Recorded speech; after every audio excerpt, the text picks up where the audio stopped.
Hello friends, I am Dharmen Singh. Today we discuss today's current affair. Okay? तो today आज date कितनी है? 1 जून 2020. तो 1 जून 2020 को होता है वर्ल्ड मिल्क डे.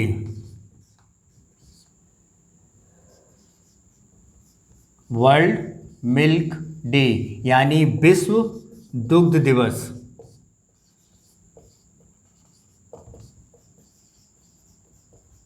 ओके, विश्व दुग्ध दिवस किसने शुरू किया था? FAO यानी food and agriculture organization. Okay, इसने शुरू किया था. और इस वर्ष यानी 2020 को इसकी कौन सी भी वर्षगांठ है? 28th वर्षगांठ anniversary.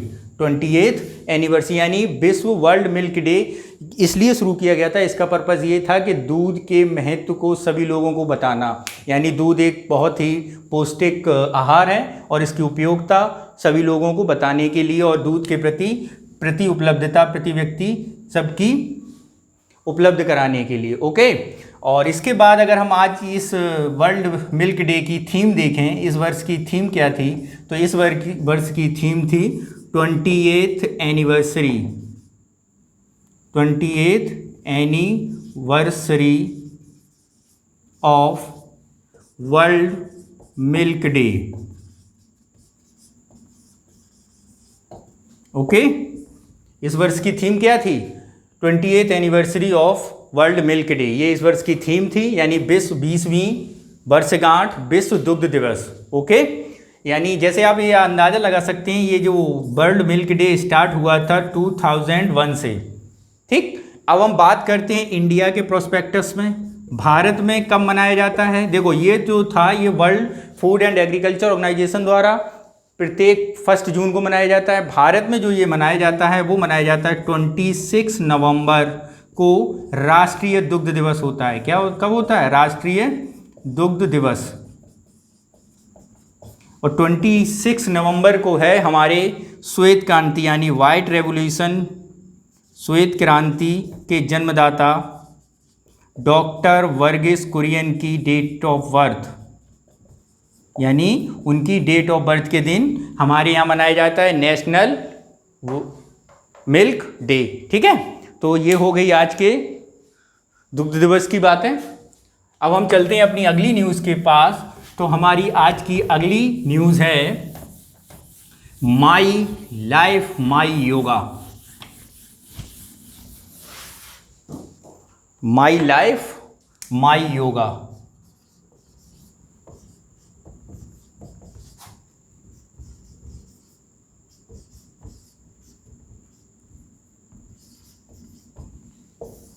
My life my yoga. ये माई लाइफ माई योगा शुरू की गई है किसके द्वारा? देखो, प्रत्येक 21 जून को क्या होता है? वर्ल्ड योग दिवस. 21 जून को क्या होता है? वर्ल्ड योग दिवस होता है, योगा डे. ठीक है, तो उसी को ध्यान में रखते हुए प्रधानमंत्री ने एक कैंपेन शुरू किया है. क्या कैंपेन शुरू किया है? My life my world. यानी अगर हम ये बात करें क्या है इसने, किसने शुरू किया? किसने शुरू किया? PM मोदी ने, हमारे प्रधानमंत्री मोदी जी ने ये शुरू किया है. ये एक चैलेंज है, पार्टिसिपेटिंग एक प्रतियोगिता है जिसमें क्या करना है? जिसमें प्रत्येक व्यक्ति पार्टिसिपेट कर सकता है.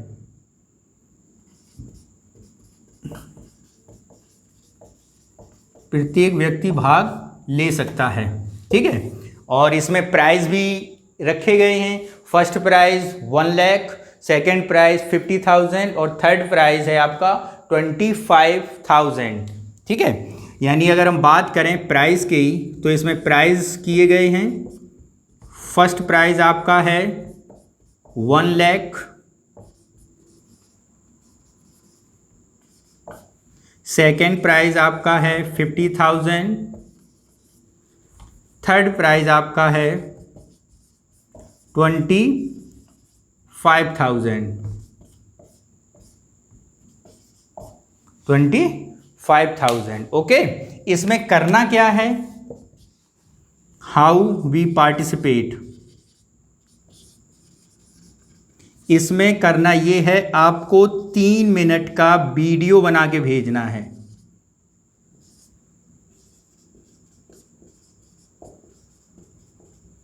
किसका? योग का। योग करते हुए आप 3 मिनट का वीडियो बनाकर भेजना है। और ऑर्गेनाइज कौन करा रहा है? आयुष मंत्रालय। ऑर्गेनाइजर कौन है?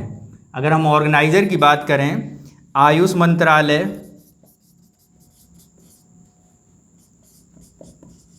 एवं इंस्टीट्यूट ऑफ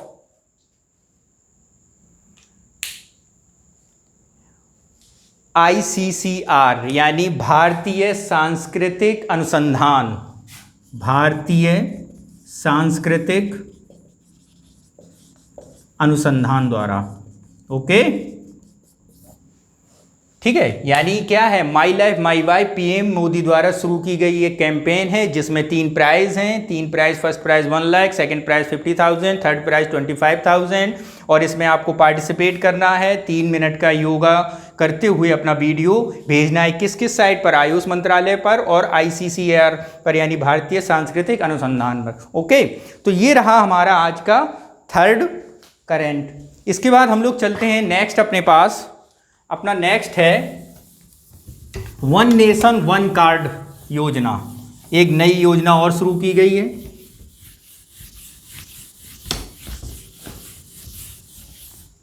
यानी क्या है अपनी? वन नेशन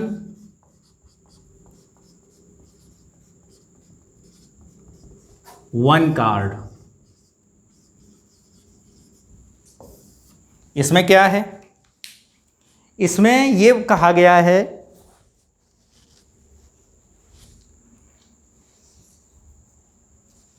खाद्य एवं प्रसाधन मंत्रालय द्वारा कि एक राशन कार्ड, जिस व्यक्ति के पास एक राशन कार्ड है, वो राशन कार्ड है वो देश में किसी भी राज्य में रहता हो, कहीं भी काम करता हो, किसी भी दुकान पर, PDS की दुकान पर यानी पब्लिक डिस्ट्रीब्यूशन ऑफ की शॉप पर जाकर उस कार्ड द्वारा यूनिक आइडेंटिटी नंबर दे दिया जाएगा। आपका कार्ड आधार से लिंक कर दिया जाएगा और आप उस कार्ड से अपना राशन प्राप्त कर सकते हैं। ठीक है, अगर हम बात करें क्या है, अगर इसमें हम जरा इसे डिवाइड करके देखते हैं, क्या राशन कार्ड धारक को भारत में कहीं भी राशन उपलब्ध कराना।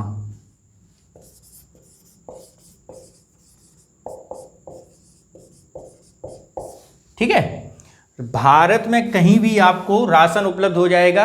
आपकी इस व्यवस्था को लागू होने के बाद ये जो व्यवस्था है ये कितनी स्टेटों में लागू है? 20 राज्यों में लागू हो चुकी है।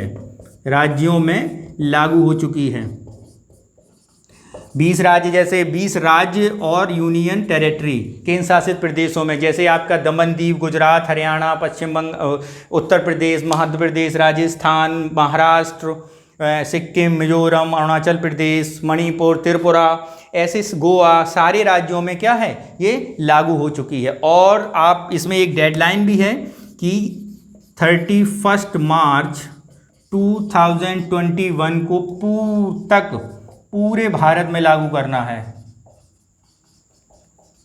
अब इसके अगर हम ये देखें लाभ क्या होंगे, अगर हम लाभ के ऊपर जाएं तो इसके लाभ, सबसे बड़ा तो लाभ यही है कि प्रवासी मजदूरों को क्या मिल जाएगा? आसानी से राशन मिल जाएगा।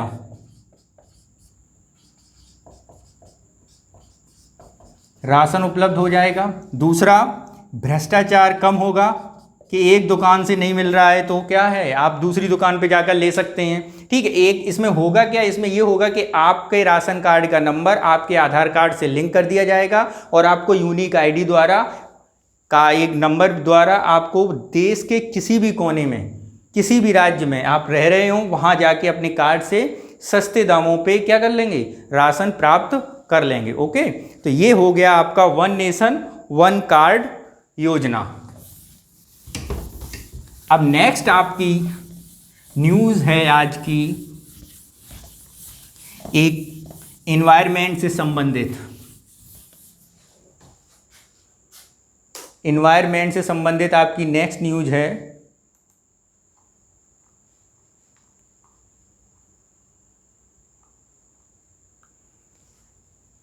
बैंड टेल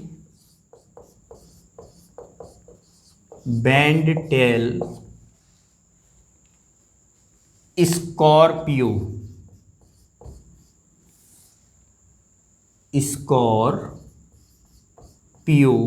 फिश, यानी एक फिश खोजी गई है, बैंड टेल स्कॉर्पियो फिश। ठीक है, ये फिश जो है इंडेंजर्ड फिश है। ठीक, और ये फिश खोजी गई है किसके द्वारा? भारतीय केंद्रीय मत्स्यिकी शोध संस्थान द्वारा, यानी आपकी CMFRI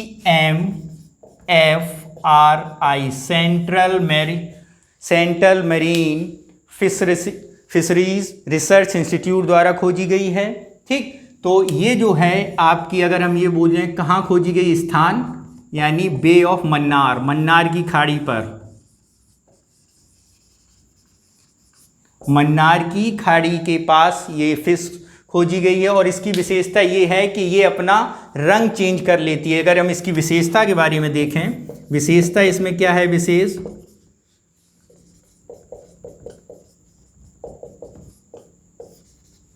विशेषता के बारे में देखें, रंग परिवर्तन, अपना कलर चेंज कर सकती है ये आसानी से, और शिकार करने के लिए रंग परिवर्तन कर सकती है। और दूसरा, शिकार करने के लिए संवेदन प्रणाली का प्रयोग करती है। संवेदन प्रणाली यानी करंट इफेक्ट का प्रयोग करती है। ओके, इसके बाद हम लोग चलते हैं, एक एस्ट्रॉइड्स भी खोजा गया है आज, उसके बारे में देख लेते हैं।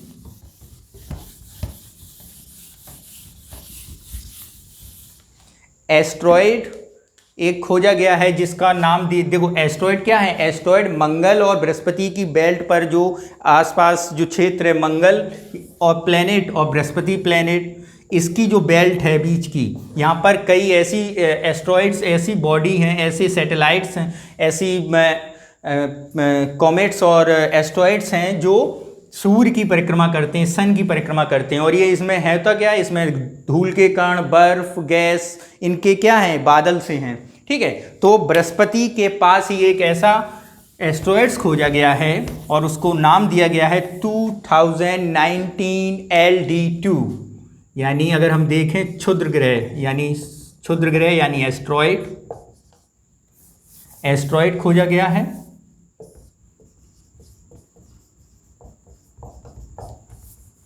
अगर हम इसको देख लें अपने पढ़ने के तरीके से, कहाँ पर?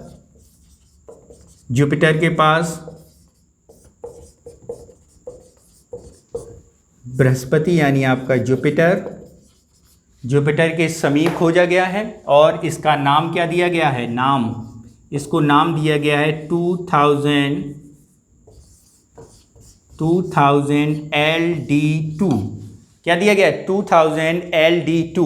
और इसमें विशेषता ये है, ये जो अपना क्षुद्र ग्रह क्या है? सूर्य के चारों ओर परिक्रमा करते हैं और परिक्रमा कर रहे हैं। ठीक है, रिवोल्यूशन उनका सूर्य के चारों ओर है। तो जो अपनी परिक्रमा करने के दौरान ये जुपिटर की ऑर्बिट में प्रवेश कर जाता है। कहाँ कर जाता है? जुपिटर की ऑर्बिट में। और दूसरी बात ये जो है, एक तो ये जुपिटर की ऑर्बिट में प्रवेश,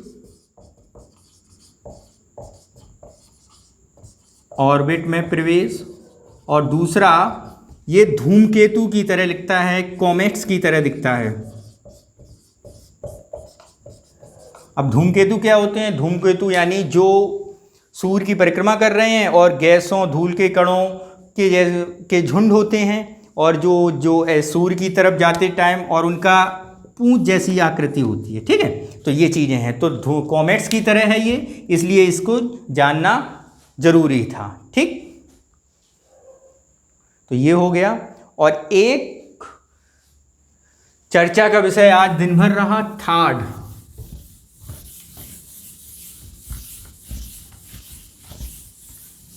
थर्ड जो विषय रहा वो भी आज चर्चा का विषय है।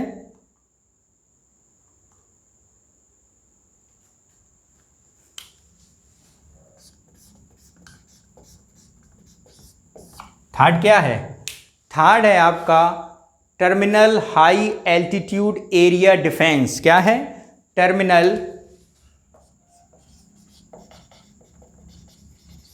High altitude area defence.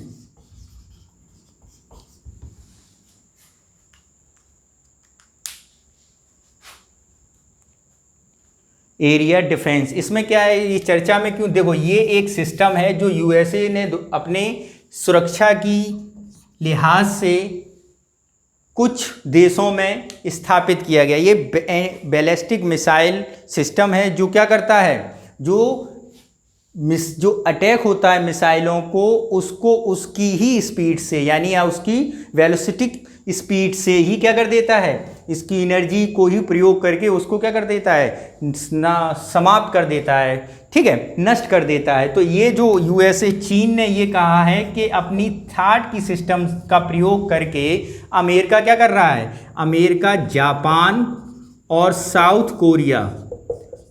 Korea की राजनीतिक, सामाजिक और उसके सांस्कृतिक, देखो यूएसए और जापान, चीन में थोड़ा संबंधों में अभी थोड़ा खटाव स्तर, कोल्ड वार की स्थिति लग रही है। तो जापान और साउथ कोरिया की आड़ से चीन ये कहना चाहता है कि जापान के इंटरनल मामलों में